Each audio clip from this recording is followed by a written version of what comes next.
ខ្ញុំទទួលបាន comment ហើយនិង message ជាច្រើនដែលបងប្អូននិងបងៗមួយចំនួនដែលគាត់បានcomment ហើយនិង chat មកខ្ញុំផ្ទាល់ដើម្បីសួរនាំអំពីមតិយោបល់ពីខាងខ្ញុំបាទភាគច្រើនពួកគាត់សួរនាំអំពីបញ្ហាដែលគាត់កំពុងជួបនៅកន្លែងការងារពាក់ព័ន្ធជាមួយនឹងបញ្ហាជាមួយនឹងមិត្តរួមការងារបញ្ហាជាមួយនឹងអត្ថប្រយោជន៍ការងារដែលគាត់ធ្វើការងារនៅនឹងទៅអត់សូវទទួលបានប្រាក់ខែច្រើនឬក៏អត្ថប្រយោជន៍ដែលគាត់គិតថានៅកន្លែងផ្សេងគេអាចផ្ដល់បានដល់កម្រិតដែលគាត់យល់ឃើញហ្នឹងណាហើយក៏មានបញ្ហាមួយចំនួនពាក់ព័ន្ធជាមួយនឹងរវាងគាត់ហើយនឹងអ្នកគ្រប់គ្រងរបស់គាត់បាទរវាងអ្នកគ្រប់គ្រងរបស់គាត់មានការបែងចែកប្រកាន់បកពួកអត់ស្ដាប់យោបល់គាត់ហើយអត់ចូលចិត្តគាត់បាទមានរឿងជាច្រើនទៀតដែលគាត់បានសួរនាំបាទអញ្ចឹងសម្រាប់ខ្ញុំក៏ព្យាយាមឲ្យជាមតិយោបល់ឬក៏ជាគំនិតដែលខ្ញុំយល់ឃើញទៅតាមនៅព័ត៌មានដែលគាត់បានប្រាប់មកបាទតាមដែលខ្ញុំអាចធ្វើទៅបានដែរតាមដែលចំណេះដឹងនិងបទពិសោធន៍ដែលខ្ញុំធ្លាប់ជួបដែរបាទហើយក៏មានបងប្អូនមួយចំនួនបាទដែលគាត់ចូលមក comment ហ្នឹងរៀងតិចដែរទេបាទ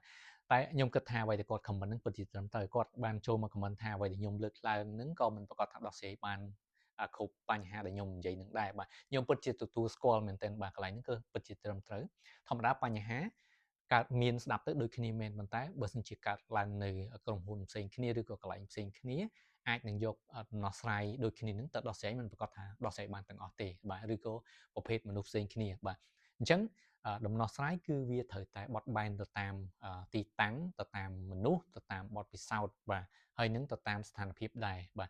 អញ្ចឹងពិតជាត្រឹមត្រូវគាត់លើកឡើងនឹងខ្ញុំអត់ប្រកែកថាខុសទេបាទប៉ុន្តែសម្រាប់ខ្ញុំព្យាយាមចែកម្លែកនៅបញ្ហានឹងឲ្យច្បាស់ថាខ្ញុំជួបបញ្ហាអីតាមបទពិសោធន៍របស់ខ្ញុំហើយនឹងដំណោះស្រាយខ្ញុំអាចធ្វើទៅបានអញ្ចឹងបើសិនជាបងប្អូនស្ដាប់ទៅឃើញថាវាត្រឹមត្រូវហើយតំណងអាចយកទៅដោះស្រាយនៅបញ្ហាខ្លួនឯងដែលកំពុងជួបទៅតាមស្ថានភាពដែលខ្ញុំរៀបរាប់ហ្នឹងអាចយកទៅសាកល្បងបានក៏វាជាជម្រើសមួយដែលល្អដែរឬក៏អាចស្ដាប់ទុកដើម្បីជាបទពិសោធន៍ថ្ងៃក្រោយទៀតដែរបាទហ្នឹងហើយអញ្ចឹងត្រឡប់មកវិញពាក់ព័ន្ធជាមួយនឹងការសួរហើយនឹង comment ជាច្រើនពីបញ្ហានៅកន្លែងការងារបាទខ្ញុំអាចនិយាយបានថានៅប្រទេសកម្ពុជាយើងទៅកំពុងតែងើបមានថាជាប្រទេសដែលកំពុងអភិវឌ្ឍហើយអញ្ចឹងមានអាជីវកម្មជាច្រើនដែលគាត់ពីមុនជាអាជីវកម្មគ្រួសារហើយគាត់បានផ្លាស់ប្ដូរមកចូលជាគេហៅថាទៅជាស្ថានភាពបែបក្រុមហ៊ុនវិញអញ្ចឹងណាអញ្ចឹងច្បាស់ជាមានបញ្ហាជាច្រើនជាពិសេសបញ្ហាមនុស្សដែលធ្វើការនៅក្នុងហ្នឹងបាទហើយបញ្ហានេះវាកើតមាននៅពេលដែលនៅកន្លែងការងារហ្នឹងគឺគាត់អត់ទាន់មានរចនាសម្ព័ន្ធដែលច្បាស់លាស់ដែលអាចធ្វើការហើយដោះស្រាយទៅតាមប្រភេទបញ្ហាខ្ញុំឧទាហរណ៍ក្រុមហ៊ុនមួយចំនួនគឺគាត់មានតែផ្នែកលក់ហើយនឹងអ្នកគ្រប់គ្រងហើយនឹងអ្នកធ្វើបាទជាផ្នែក operation បាទឬក៏ក្រុមហ៊ុនខ្លះគាត់មានថែមមួយទៀតគឺ HR បាទអ្នកគ្រប់គ្រងធនធានមនុស្សបាទអញ្ចឹងបើសិនមានទៅតាមផ្នែកមានតាម department វាអាស្រ័យទៅលើទំហំអាជីវកម្មទំហំក្រុមហ៊ុនអញ្ចឹងណាអញ្ចឹងគាត់អាចចងក្រងរចនាសម្ព័ន្ធកាន់តែធំគឺកាន់តែបែងចែករចនាសម្ព័ន្ធកាន់តែច្រើនដើម្បីងាយស្រួលក្នុងការដោះស្រាយបញ្ហាទៅតាមក្រុមទៅតាមប្រភេទមួយៗអញ្ចឹងណាបាទអញ្ចឹងនៅពេលដែលយើងមើលឃើញថាមានបញ្ហាច្រើនរវាងបុគ្គលិកនិងកូនចៅឲ្យពិបាកដោះស្រាយបាទជាទូទៅបើមិនជានៅកន្លែងហ្នឹងមានផ្នែក HR បាទយើងគួរតែឲ្យសុំជំនួយពីខាងពួកគាត់បាទពួកគាត់មានតួនាទីសម្របសម្រួលដោះស្រាយបញ្ហាវិវាទរវាងបុគ្គលិកឬក៏វិវាទរវាងថ្នាក់លើនិងថ្នាក់ក្រោមបាទអញ្ចឹងយើងអាចស្នើសុំជំនួយពីពួកគាត់បើសិនជាយើងអាចដោះស្រាយផ្ទាល់ជាមួយនឹង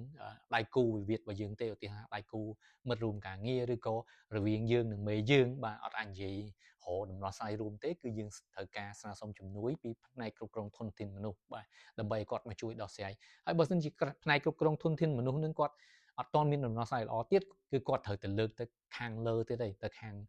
មេធំឬក៏អ្នកគ្រប់គ្រងធំដើម្បីឲ្យគាត់ជួយឲ្យមតិយោបល់ឬក៏ជួនកាលគឺគាត់ជាអ្នកមក access ផ្ទាល់ក្នុងការជួយសម្របសម្រួលនិងដោះស្រាយផ្ទាល់តែម្ដងបើសិនជាបញ្ហាហ្នឹងត្រូវការដល់ level ធំបាទអញ្ចឹងបាទអានឹងគឺជារចនាសម្ព័ន្ធនិងវិធីសាស្ត្រដោះស្រាយទៅតាមទម្រង់ប្រភេទនៃក្រុមហ៊ុនអញ្ចឹងណាបាទប៉ុន្តែភាគច្រើនដោយសារតែប្រទេសយើងជាប្រទេសដែលកំពុងតែអភិវឌ្ឍហើយផ្លាស់ប្ដូរពីអាជីវកម្មគ្រួសារមកជាក្រុមហ៊ុនអញ្ចឹងពួកគាត់ច្បាស់ជាអត់មានរចនាសម្ព័ន្ធច្បាស់លាស់ទេមានការខ្វះខាតច្រើនដូចជាអត់មានផ្នែក HR អញ្ចឹងមានពេលបុគ្គលិកមានបញ្ហាបាទត្រូវដោះស្រាយមួយមេបើដោះស្រាយមេនឹងអត់បានទៀតត្រូវទៅដោះស្រាយជាមួយនឹងម្ចាស់ ដែលជា owner នឹងឬក៏អាចមាន manager នៅលើនឹងមួយទៀតអញ្ចឹងទៅបាទអញ្ចឹងបើសិនជាគាត់អត់មានជំនាញឬក៏ចំណេះដឹងផ្នែកគ្រប់គ្រងធនធានមនុស្សឬក៏ leadership បាទច្បាស់ទេគឺពិបាកដោះស្រាយហើយអញ្ចឹងយើងជាបុគ្គលិកគឺនឹងមានបញ្ហាច្រើនរវាងតំណែងការងារនៅក្នុងក្រុមហ៊ុនអញ្ចឹងណាបាទអានឹងគឺជាអ្វីដែលខ្ញុំមើលឃើញថាវាជាប្រភពនៃបញ្ហានឹងឯងបាទហើយសម្រាប់បងប្អូនដែលគាត់ឬក៏បងដែលកំពុងជួបបញ្ហារឿងកន្លែងការងារហ្នឹងបើសិនជាអត់មានអ្នកខាងលើជួយដោះស្រាយបានទេដូចជាផ្នែកធនធានមនុស្សឬក៏manager ឬក៏ owner គាត់អត់មានការដោះស្រាយឲ្យបានទេបាទសម្រាប់ខ្ញុំ recommend ថាយើងប្រើវិធីសាស្ត្រក្នុងការវាស់វែងទៅបាទវាស់វែងយ៉ាងម៉េចបើសិនជានៅកន្លែងការងារហ្នឹងយើងជួបបញ្ហារឿងបញ្ហា benefit បញ្ហាប្រាក់ខែបាទបើយើងគិតថាអាចទទួលយកបានទេការងារបើយើងកំពុងធ្វើហ្នឹងវាគួរតែបានប្រាក់ខែច្រើនជាងនឹងឬក៏អត់សមជាមួយនឹងកម្លាំងដែលយើងបានចំណាយទេបងប្អូនគួរតែដាក់ជំរើសថ្មីមានថា apply ការងារថ្មីទៅនៅពេលដែលជាប់យើងក៏ផ្លាស់ប្ដូរទៅបាទដើម្បីស្វែងរកឱកាសការងារថ្មីនិងអត្ថប្រយោជន៍ថ្មីដែរបាទហើយបើសិនជានៅកន្លែងហ្នឹងបាទអត្ថប្រយោជន៍គឺយើងទទួលយកបានប៉ុន្តែបញ្ហាមនុស្សបាទអញ្ចឹងយើងគិតមើលថាតើយើងចង់បន្តនៅធ្វើនឹងបានដែរអត់បាទព្រោះបច្ចុប្បន្នការងារមួយចំនួនគឺពិបាករកពិបាកផ្លាស់ប្ដូរដែរអញ្ចឹងគួរតែបន្តធ្វើនឹងសិនចាំយើងរកការងារបានចាំឈប់បាទហ្នឹងក៏ជាជំរើសដែរ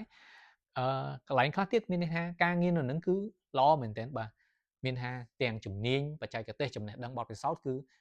អាចរៀនបានពីនឹងអញ្ចឹងយើងព្យាយាមបាទស៊ូទ្រាំធ្វើនឹងសិនទៅដើម្បីស្រូបយកចំណេះដឹងអត្ថប្រយោជន៍ជំនាញបទពិសោធន៍ឲ្យបានច្រើនហើយចាំយើងដាក់ការងារថ្មីបាទនៅពេលហ្នឹងគឺយើងមានសមត្ថភាពគ្រប់គ្រាន់ដើម្បីរកការងារដែលយើងចង់បានហ្នឹងឯងបាទអញ្ចឹងយើងវាស់វែងអញ្ចឹងទៅតាមលទ្ធភាពតាមដែលយើងគិតថាយើងអាចទទួលយកអត្ថប្រយោជន៍តាមដែលអាចធ្វើទៅបានអញ្ចឹងណាបាទធ្វើឲ្យអស់ពីលទ្ធភាពទៅ